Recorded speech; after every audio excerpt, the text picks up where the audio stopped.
Les événements que nous allons vous raconter se sont déroulés ici même, il y a 800 ans, entre Carcassonne et Montréal, durant l'été 1211.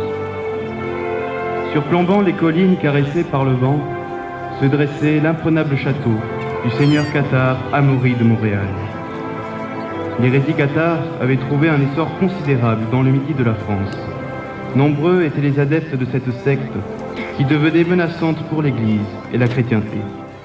Elle va fêter ses 30 ans demain, donc à cette occasion un grand spectacle aura lieu organisé par le frère Jean-Baptiste, indispensable à l'école. Et donc toute la classe de terminale qui est ici présente voudrait un petit peu remercier le frère Jean-Baptiste et la belle Noack. Aussi, le pape Innocent III voulut la combattre. En 1200, il envoya 3 légats avec mission de les convertir. Pendant 8 ans, ces prédicateurs, et parmi eux Pierre de Castelnau, prêchèrent la foi, combattirent l'hérésie, multipliant la prédication, les jeûnes et les privations. Mais, fort de la protection du comte de Toulouse et du vicomte de Béziers, beaucoup d'hérétiques répondirent à ces prédications par la haine et la violence. Pierre de Castelnau fut assassiné. Ses dernières paroles furent à l'adresse de son assassin pour le pardonner. Raymond VI de Toulouse s'étant refusé à sévir contre ces sujets hérétiques, le pape ordonna alors contre eux une croisade. Cet appel fut entendu par de nombreux seigneurs et gentilshommes du nord de la Loire qui se croisèrent. Aujourd'hui, le chef de ces chevaliers chrétiens, le seigneur Simon de Montfort, oui, se souvient de ce qui s'est passé. J'étais précédé d'un fidèle chevalier qui devait prévenir le seigneur Amaury de Montréal que je voulais parlementer avec lui. Mais à peine eut-il pénétré dans les terres du seigneur Amaury qu'il fut violemment interpellé par un guetteur. « Halte là, qui va là ?» Je suis Hugues, fidèle vassal du seigneur de Montfort. J'ai un message de sa part pour le seigneur de Montréal. « Comment as-tu l'audace de marcher sur les terres de mon maître, sale chrétien? Tu ne repartiras pas vivant d'ici !»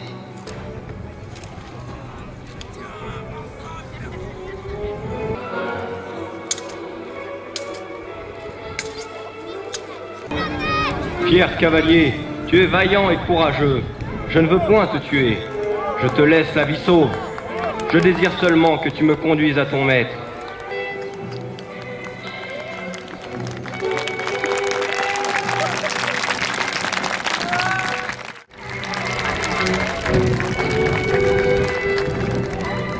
Je me méfiais de cet homme qu'on disait avare et sournois.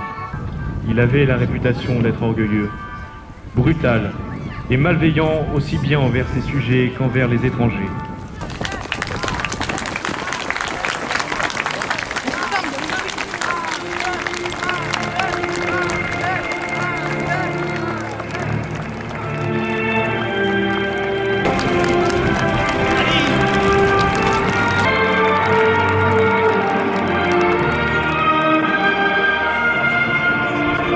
Il introduisit mon éclaireur avec tout le mépris et toute la condescendance qu'on pouvait attendre d'un seigneur cathare. Il le reçut entouré de parfaits qui étaient les plus sévères et les plus endurcis des hérétiques albigeois. Sans méfiance, mon fidèle ami s'avança. Amaury, je suis envoyé par le seigneur de Montfort. Au nom de notre saint pape Innocent et de notre bon roi Philippe et de toute la chrétienté, il t'adjure de renoncer à tes croyances et de te convertir. Je suis fidèle vassal de Raymond VI de Toulouse et je n'ai aucun ordre à recevoir d'un rival chrétien qui convoite ma richesse et mes terres. Prends garde, Amaury. Montfort est prêt à assiéger ta ville. Il ne veut pas qu'il y ait d'effusion de sang.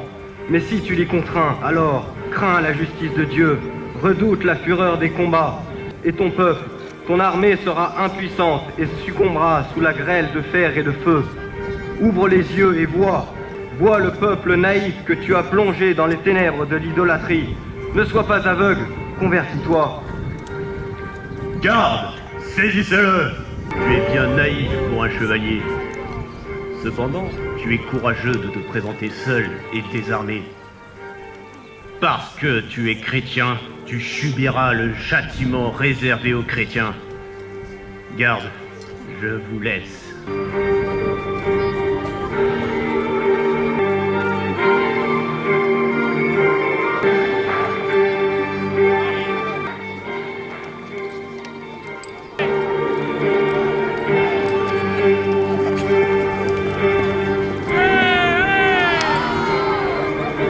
goûte à la joie de cette capture inattendue et si facile, les Montréalais organisent une fête gigantesque. Alors qu'ils s'étaient assoupis, je décidai d'attaquer, par surprise.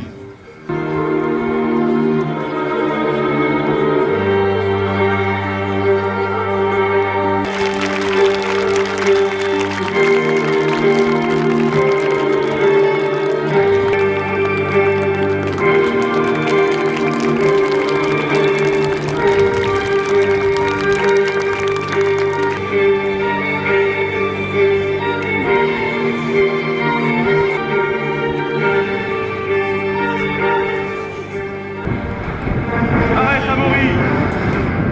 Tu vois dans tes écuries le cheval duc, il est jeune depuis 3 jours. Fais-le sortir.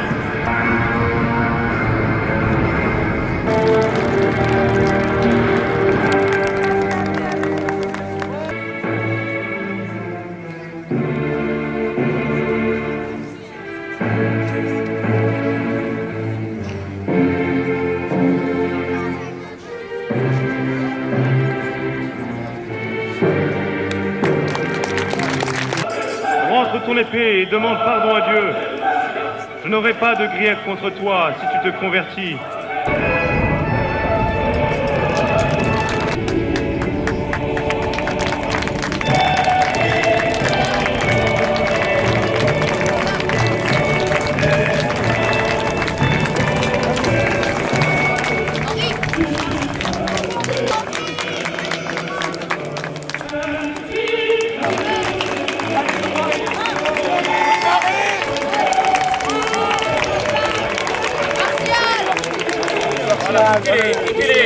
Et pour fêter la conversion de ces rues de Qatar et la reddition du château de Montréal, j'organisai un grand tournoi de chevalerie. Les chevaliers chrétiens rivalisèrent d'adresse et de courage.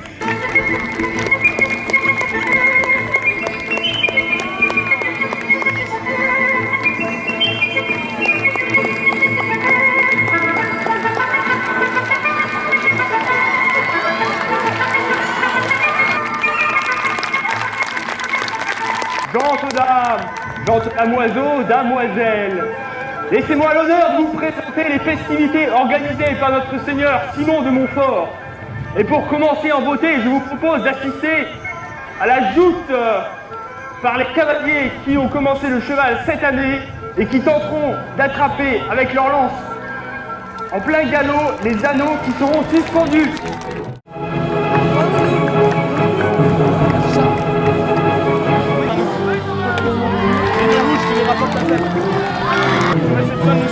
Et Henri, reste là. Reste là. Reste là.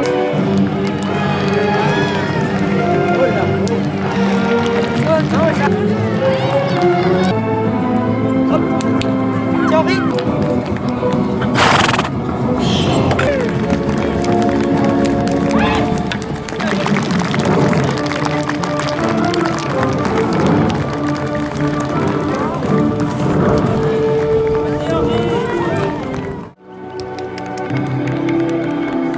Deux hérétiques cathares, qui n'avaient pas voulu abjurer leur religion, furent condamnés à être brûlés.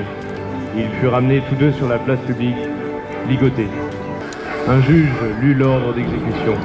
Les gardes les firent s'arrêter devant le prêtre, qui prononça des paroles de repentir, et chercha encore à changer leur cœur.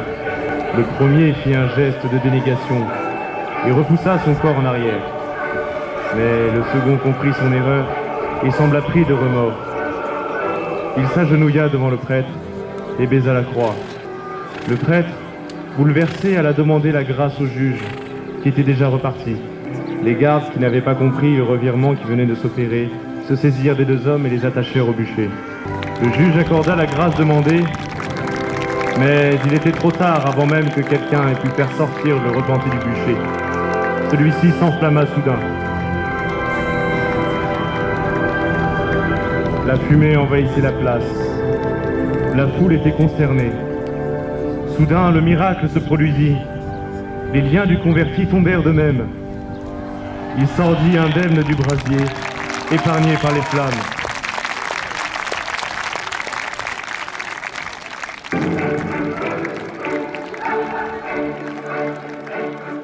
En l'honneur des nouvelles conversions, Nous proposons d'assister maintenant à la pyramide. C'est un tour de maître qui demande de l'agilité et de la concentration. Alors nous vous demandons de n'applaudir qu'à la fin.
Nous demandons à être applaudis.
Dominique, avec beaucoup de calme, leur demanda de prolonger ses souffrances en imitation de celle du Christ.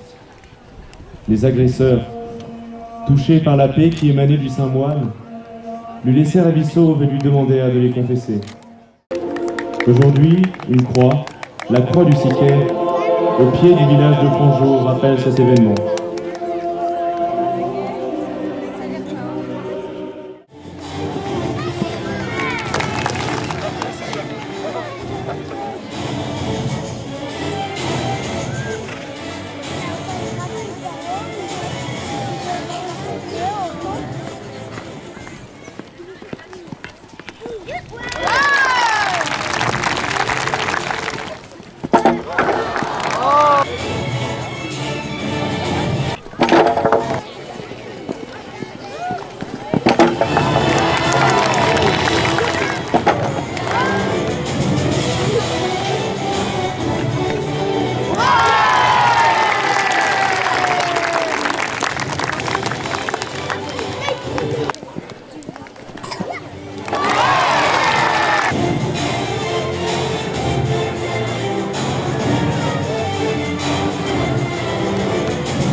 Le principe est donc d'aller marquer, de passer le ballon dans le but adverse, en sachant qu'il faut faire 3 passes, minimum 3 passes à 3 cavaliers différents pour pouvoir marquer, sinon on n'a pas le droit de marquer.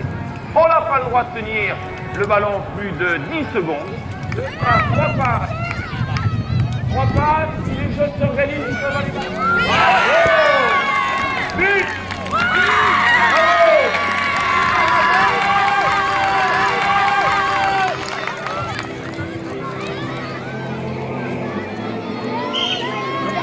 Au centre, calme tous. Pour les rouges. Allez!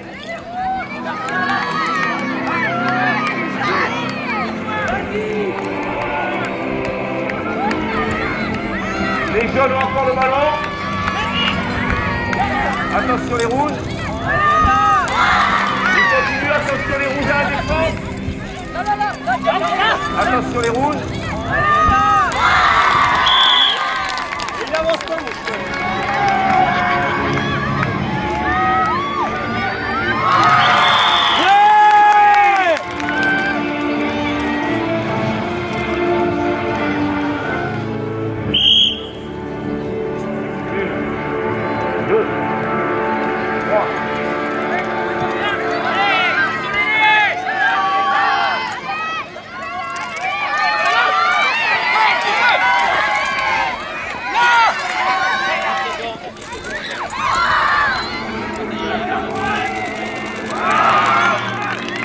Attention, monte!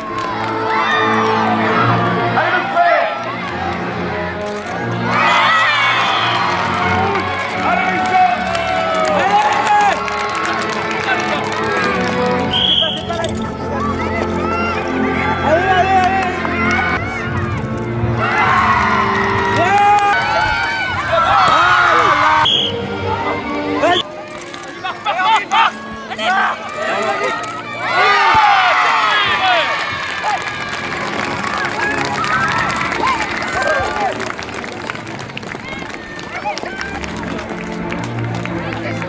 Dominique accomplit un miracle qui eut un grand retentissement dans toute la région du Languedoc. Saint Jean-Baptiste était détesté par les cathares, qui le considéraient comme un démon. Ce jour-là, au mépris de la règle de l'Église, des paysans firent exprès de moissonner leur blé. Dominique, qui se rendait à Montréal pour prêcher, passa près du champ des provocateurs. Son âme souffrit de cette imposture faite à Dieu au travers d'un de ses plus grands saints martyrs. Il s'arrêta donc et les interpella, en les enjoignant de cesser ce travail servile. Mais les hérétiques lui répondirent par des huées et reprirent de plus belle leur labeur. Dominique s'était mis en prière et attendait. Mais tout à coup, l'un d'entre eux s'arrêta de faucher. Ses mains étaient ensanglantées, et pourtant, il ne s'était pas blessé. Le même phénomène se produisit chez ses compagnons qui avaient tous mains et épis de blé ensanglantés. Ils comprirent vite d'où venait ce prodige. Ils se jetèrent aux pieds de Dominique et lui demandèrent le baptême. Une stèle située au croisement d'Arzin sur la route de Carcassonne à Montréal nous rappelle cet heureux événement.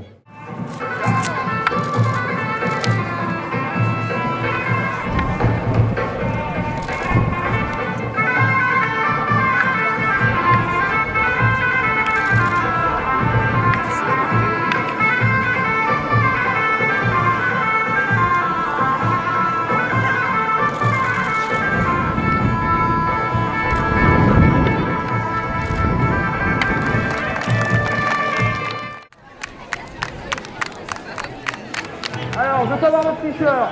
Vous compris? Est-ce que vous êtes prêts? Oui. À vos marques. Prêts? Partez!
Pour continuer l'élan missionnaire entamé par Saint Dominique, un couvent des Carmes s'y installa en 1294. L'endroit où vous êtes assis faisait partie des terres du couvent. Au cours du temps, elles furent vendues comme propriétés agricoles qui gardèrent le nom du domaine des Carmes en reconnaissance du bien prodigué par ces religieux. Aujourd'hui, le souvenir de ces épopées n'est pas mort et subsiste encore autour de nous la trace du beau Moyen-Âge.